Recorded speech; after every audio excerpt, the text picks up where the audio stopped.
Stephen Perkins here from the Rock and Talk Show, wishing you a happy new year. I'm so happy you joined us for the 18 shows in 2020. Looking forward to next year, 2021. We're going to have some great shows, good laughs. We're going to rock and talk. Happy New Year.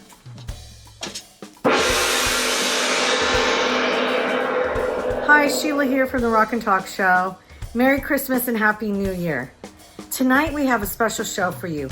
Highlights from all 18 of our shows. Anyway, sit back, relax, enjoy, and we hope to see you again in 2021. Happy New Year. You know, Lockett, my pet store in Virginia, will let people, hold on, I'm still a parent while I'm a rock club owner. Hold on. Shut up! So I'm talking here. I'm trying to get shows back. You gave me some of my favorite shows ever. One was Fishbone at Wetlands, 9/9/2001. You turned the door and the Roots played after us. I'm still doing the Roots late night. We didn't know how good we had it. There's a whole nother chapter coming. What's cool is I think each of us on this thing, we can feel good about a bunch of chapters. Yeah. 86 when I met Norwood to like 92 when Nirvana just blew the roof off of everything. That 6 years, you know, I talk to people all the time. People are nostalgic for that time. The greatest bands in the world came out of LA. Yeah. Guns N' Roses, Jane's Addiction, Chili Peppers, Fishbone. Yeah, I get it. It was the audience. The audience was there on Tuesday fucking nights at little clubs that no one ever heard of. Yeah. It was the audience that was a very important part of it. And I think that this new reconnection or recalibrating of the music community is, we got to get back to that. Like, I knew the Thelonious Monster fans. I knew their names. I went to their, their kids' birthday parties. Like, it was a community of people. Yeah. And I think that what's gotten lost in America is community.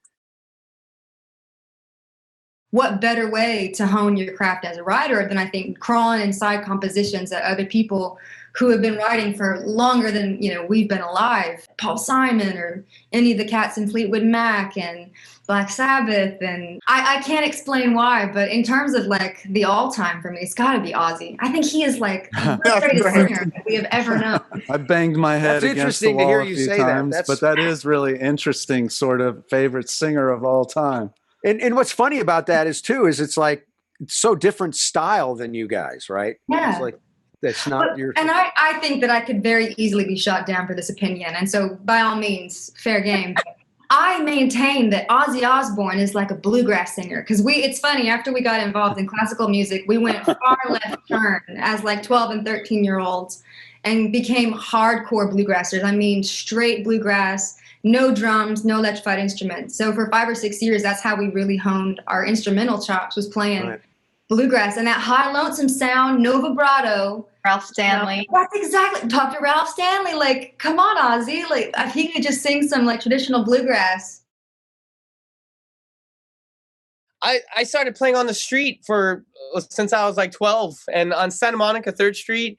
And I actually bought this. This was one of the first things I bought with that money. I was like 13 and I was just like, sick. But no, yeah, I just started playing there every Saturday, every Sunday for like 7 straight years, just bam. And I would just blow all the money on like Star Wars action figures and stuff. I wasn't smart about it, but no, yeah, I just like love, my mom loves disco. My dad loves like a little bit more like Deep Purple and like hard rock. And somehow that collided when I was like a kid, it just blew up into just like playing on the street. We used to walk on there, and I was like, my dream when I was like 5 or 6, like I always wanted to play on the promenade, and I finally did it. I did it for years. Hey, so how old were you? That kid I used to see on the promenade, you mean?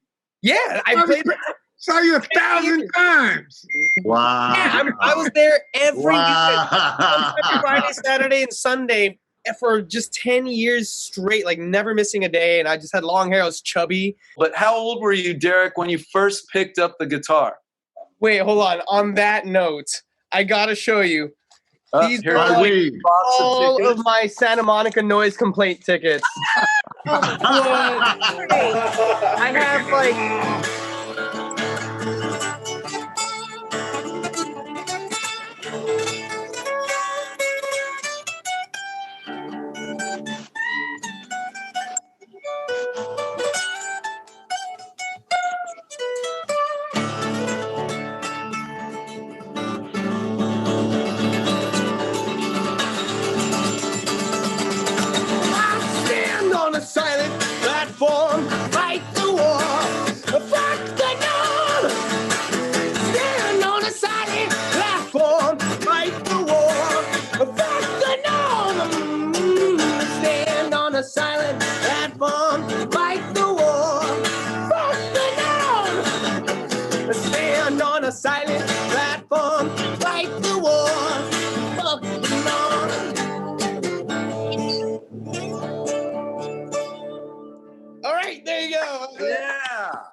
Beautiful. Are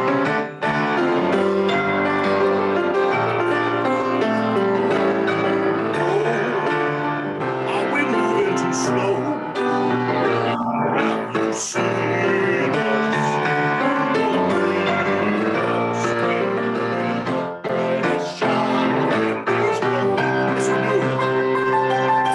Let's ring it straight with the gold. It ain't back in the day if you send it your way. Something's the winner when it's broke. And it's hard if it hits on the road.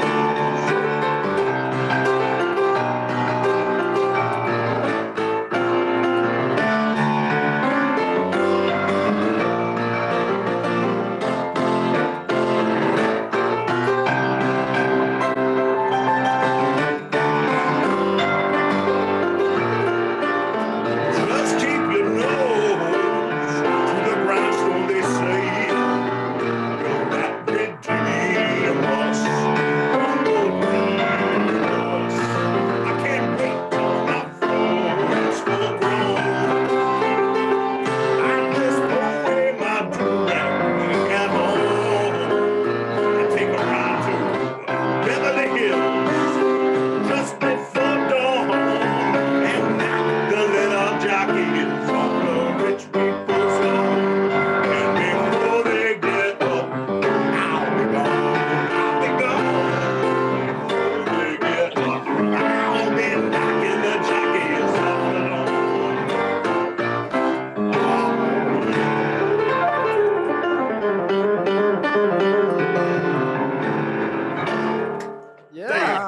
Yeah. Hi everyone, Scott Page here, and I want to wish you all a very, very happy new year. I also want to thank everyone for tuning into our show this year and helping us get this started. It's been a blast, and we've had some incredible guests on this show. One show particularly sticks out in my mind, and that was the one with Lee Sklar, from Phil Collins' band. Believe it or not, that guy's been on 26,000 recordings. Unbelievable. And my other buddy, Kenny Lee Lewis from Steve Miller's band, who I've known for 30 years. And he told a story about the legendary album for Steve Miller, the Abracadabra album, that I've never heard before. So check out this clip. It's actually very fascinating, a little piece of rock history. How did you connect and get dialed in with the Steve Miller band? Basically, he was dry. He needed some songs. We sent him our 8-song demo that we had been working on in Gary's garage. And he liked all 8 of them. And he wanted the masters, too. He loved all 8 of them. So we were out of songs. I mean, our band was gone now because we had no material. So that became the Abracadabra album. And that's how I met Steve. And he loved my bass playing and guitar playing on all the demos. He said, why don't you just join the band, come out and tour with us? So I didn't have to audition or anything. I was just a songwriter, producer that came into the band in the back door. So that's how that happened. The guitar solo on Abracadabra and all the sound effects, what was the origin of all that? He wasn't getting what he wanted. And then he asked me if I wanted to play the solo. I said, no, you're Stevie Guitar Miller. You do the solo. And so we kept messing around with it. And his, at that time, girlfriend walked into the control room. Her name was Kim Smith, and she was dressed up to the nines, looked really good, 80s, kind of. She'd been down to Melrose, and she got her hair all spiked up, got a rubber skirt on and some high boots, with some studs. And that was me. And she walked into the control room, and he did a cat call on the guitar because he didn't have a mic out there. His only mic was on his amp, so he went on his guitar when she walked into the control room. And we all looked at each other, the engineer David Cole and Gary and I, and we went like, that's the shit. You go, you need to do some of that stuff. One of my very most favorite things was as was actually rolling up, like coming to see you play at the Key Club, Panic Channel. It was a Panic Channel show. Fuck. And you and Dave Navarro rolled up behind me, both grabbed me by the shoulders and reminded me that Jane's Addiction's first 2 rehearsals were in my mother's living room. Yeah. Wow, that's awesome. That's a cool story right there. Well, let's see. You know, I wanted to thank you actually because 1986, Jane's Addiction could have gone in any direction, but Geiger put us out with Iggy Pop and Love and Rockets, and Psychedelic Fur, and Peter Murphy. What year was that? That was 86, 87. He got us in front of the right crowds. I really think. I remember that. Wow. Yeah, I really think, you know, not only we were a great live band, but we were able to play in front of the right audiences. And Geiger and, you know, Triad really kind of steered that direction. And Don Moeller and Geiger were really a big part of where Jane's Addiction ended up. And I still think about those days. You are too nice. I will tell you, I'll take that, but it's bullshit. You were one of the best bands ever of all time, and a fucking monkey could have done that. I think Jane's Addiction was so far above every other. Sorry to anybody who gets insulted. It was fucking ridiculous. The records were ridiculous. The band was ridiculous. The whole thing was ridiculous. It was unstoppable, except that they stopped it, but not for the right reasons. I was going to play the big drum kit, but since you brought up John Bonham, I'm just going to play my timpani. Cool. I love fingers, baby, with the fingers.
Hello everyone, Mossman here from The Rock and Talk Show, coming to you live from The Rock and Talk Show headquarters.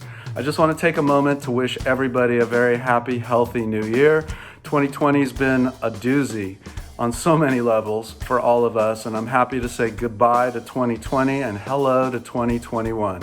Hope you're enjoying our end of the year, New Year's special. One of my favorite moments was having my dear friend Bill Payne, one of the founding members of Little Feat, on the show, and hearing how he and Neon Park would collaborate and come up with ideas for album covers. There's stories behind everything. We've got some great ones on this show. Here's another bit of rock and roll history right here on The Rock and Talk Show. What I think his most iconic cover was probably Sailing Shoes. And that was our second record with Warner Brothers.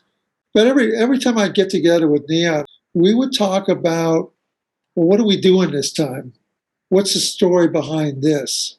There's one I'd love to tell you, but it's a little not off color, but it involves some sex and. It's okay. Bring it on, baby. Tell it. We've been home for 8 months. Come on, give us some. All right, so I come back to my apartments. Rick Ducka, who just passed away maybe 2 months before Paul last year, was our road manager.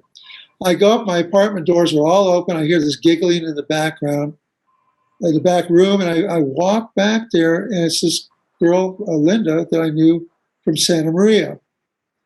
And she's partially clothed, but Ricky's fully clothed, but they're giggling and having a great time. I go, what's going on here? And so Rick says, well, I got the handcuffs and I was thinking of spanking her. And I said, hang on a second. So I go into another room and I bring out like a wooden spatula, and she starts screaming. And she's screaming, but she's also having a good time. But the windows are all open. I'm thinking, oh my God, people are going to come in here and arrest us.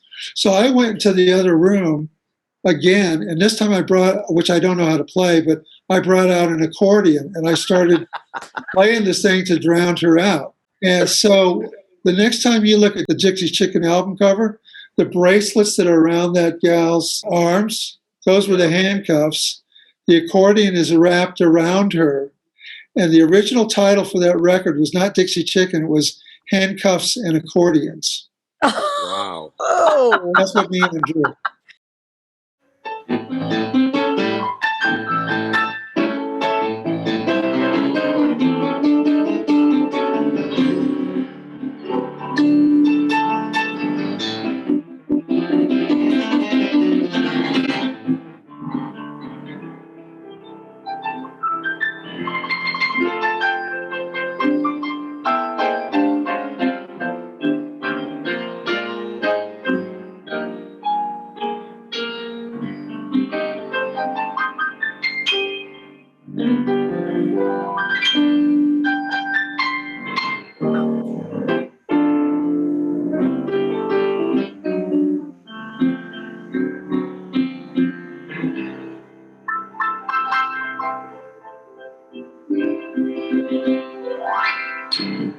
Yeah. woo! Billy Payne, thank you so much.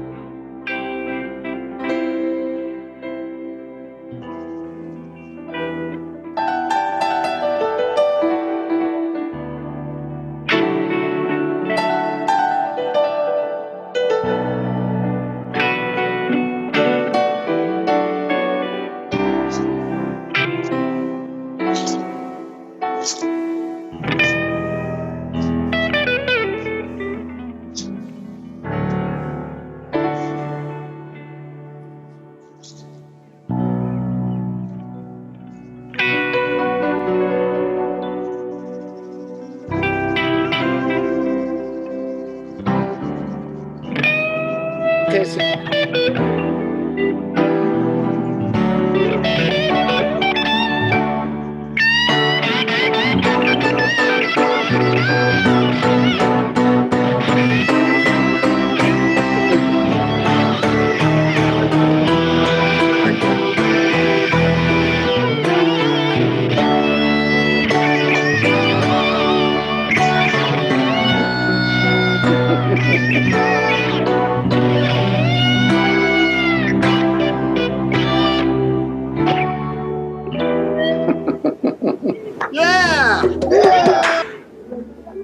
Hey everyone, Kenny Olson here from the Rock and Talk Show.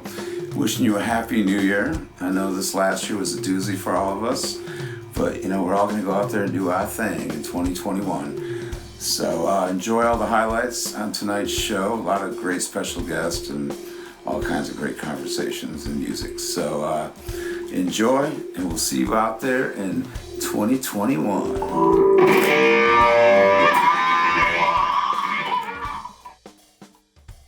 I'll never forget Ginger Baker. We're sitting there and we had, the way we had it set up is we had the console in the middle of the room and the band was all around it, and the stove in the kitchen. And Ginger Baker was over there where we're playing this song, and he's smoking a cigarette, and he flicks his cigarette and it goes and it lands in Wick, the guy, the engineer's hair. It's in his hair. And he's sitting there, Wick is bopping, man. This is like cool. He's like going, his hair's starting to smoke. I mean, Ginger Baker, he was an interesting guy, right? Yeah, what was it like to work? He didn't have to try to make trouble. He just flicked the cigarette and it makes trouble. That's Ginger Baker. Because of Tom Jones, I ended up in Oingo Boingo. The other keyboard player in the band, he wrote the theme music for Seinfeld. Oh, and wow. he was the other keyboard player in Tom's band. And on the last night of the stand at Caesar's Palace, we're waiting for Tom to come down this ridiculous, stupid spiral staircase. The curtains are down, and waiting for the cue to start. And he looked over at me. He goes, "Hey, Rich, you might need some work when you get back to LA." He felt sorry for me, right? And I said, "Whatever, And he hands me a slip of paper. He said, "Get this some band. They don't have a deal or anything, but maybe this would be more your style." And that was Danny Elfman's number. That's how I ended up. Oh man! Very cool. Oh wow! I was doing a movie that Matthew McConaughey was in and producing. The surf one? The surf one, Surfer Dude. One of my favorites. Oh, that's a great movie. Oh my god, I love it. Okay, can't wait to hear. So I'd never met him, but you know, we all knew him at the time. He's completely, this was so many years ago, but he's completely reinvented himself. So they said he was living out in Malibu RV park in his Airstream trailer. So 2 days before Christmas, he wanted a meeting. So I drove out to Malibu RV park and drive up to his Airstream. He opens the door. He's literally in a robe and shorts and flip-flops, just like you would expect Matthew at that time to be, right? It's 10 in the morning. It's like, hey man, I'll make you a margarita. I'm like, okay. And he's over and I'm playing him some stuff back, and he's like, I want to add some stuff to it. So I go in my ISO booth and, you know, did you bring your bongos? Because, you know, the famous story from Austin. He's like, no, man. I go, you can use my bongos. Anyway, 2 bottles of wine later, and ISO booth of Matthew recording all this percussive stuff. He's like, I got an idea. So he takes off his shirt and he starts playing this. So I like to tell people that I have a recording of Matthew McConaughey's nipples. Hey, y'all, Norwood here from the Rock and Talk Show. Please sit down, enjoy some of our favorite highlights of the 2020 experience, and we'll be looking forward to seeing you in 2021. Happy New Year. There was a bunch of music. It was rock, it was R&B, and then James Brown all of a sudden injected this idea of funk, right? But I know you are connected to the foundation where James Brown drew it from. One of the things I think that separate the music I was writing for the meters is the idea of syncopation, the idea of the bass. I always concentrate on the bass and the guitar doing the same lick. I mean, you hear it a lot in jazz. The bass goes all over there. You know, you hear that all in jazz, but in funk, in rock and roll, and R&B at that time, that was unheard of. And even in terms of funk, you know, James had another kind of way of thinking about funk, you know, and I think that was the difference. They had James Brown as a focal point, but the meters had the musicians. Wow.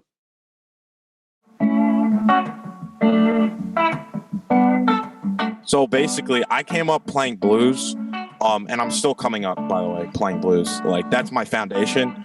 So, and the big, you know, B.B. King and all these people, it's like, there's 2 main things. It's like, but you just play, and you got to have, like, the stank factor and just take all the energy that's inside of you and just play it into every note, 100% emotion all the time. And that's basically what I was just trying to do. But when I'm playing, I don't really think, like, at all. If it's, you know, really hard changes, that's one thing. But if it's a progression, like and easy chords, which are probably it's the most fun thing to play over. It's just, you know, a couple chords, because you can really take that anywhere. Yeah. I hear chords in there. I hear lyrics for that already, man. Wow. Brandon Taz Niederauer. Amazing. Amazing. Are we live? No, we're not yet, but we will be in about 1 minute. So we got to be live. But right? We're on. We're not live yet, guys. So we're gonna restart. Any minute we're gonna be live. We're live. It looks like, aren't we live? Not yet. Should be like now. We're gonna be live here like in less than a minute. We're gonna be live. Careful, we're gonna be live like any second. I just have the number 5 from our intro. We haven't played the intro, have you? We should be live. Do you see us? Are we live? We're not live. If we're on, hi everybody. We could be. You're on. I'm on. Right, I'm on. Yeah. Okay, I'm here. You are. I think I figured out what's wrong with your mic, Norwood. What? Are you looking at the logo? Some I want. There you go. Let's hear you now, Norwood. I bet you're gonna sound good now. Say so. The show's over. Oh, man. That sounds so good. Sounds perfect now. Oh, God.